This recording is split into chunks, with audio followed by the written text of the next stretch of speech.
కీర్తనల గ్రంథం 46వ కీర్తన. దేవుడు మనకు ఆశ్రయమును దుర్గమునయ్యున్నాడు. ఆపత్కాలములో ఆయన నమ్ముకొనదగిన సహాయకుడు. కావున భూమి మార్పు నొందినను, నడి సముద్రములలో పర్వతములు మునిగినను, వాటి జలములు ఘోషించుచు నురుగుగట్టినను, ఆ పొంగునకు పర్వతములు కదిలినను మనము భయపడము.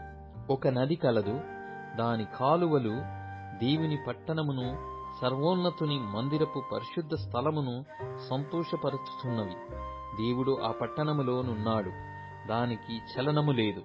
అరుణోదయమున దేవుడు దానికి సహాయము చేయుచున్నాడు. జనములు ఘోషించుచున్నవి, రాజ్యములు కదులుచున్నవి. ఆయన తన కంఠధ్వని వినిపించగా భూమి కరిగిపోవుచున్నది. సైన్యములకధిపతియగు యెహోవా మనకు తోడయ్యున్నాడు. యాకోబు యొక్క దేవుడు మనకు ఆశ్రయమయ్యున్నాడు. యెహోవా చేసిన కార్యములు వచ్చి చూడుడి.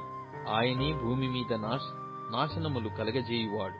ఆయనే బూదిగంతముల వరకు యుద్ధములు మాన్పువాడు. విల్లు వెరుచువాడును, బల్లెమును తెగనరుకువాడును ఆయనే. యుద్ధరథములను అగ్నిలో కాల్చివేయువాడు ఆయనే. ఊరకుండుడి, నేనే దేవుడనని తెలుసుకొనుడి.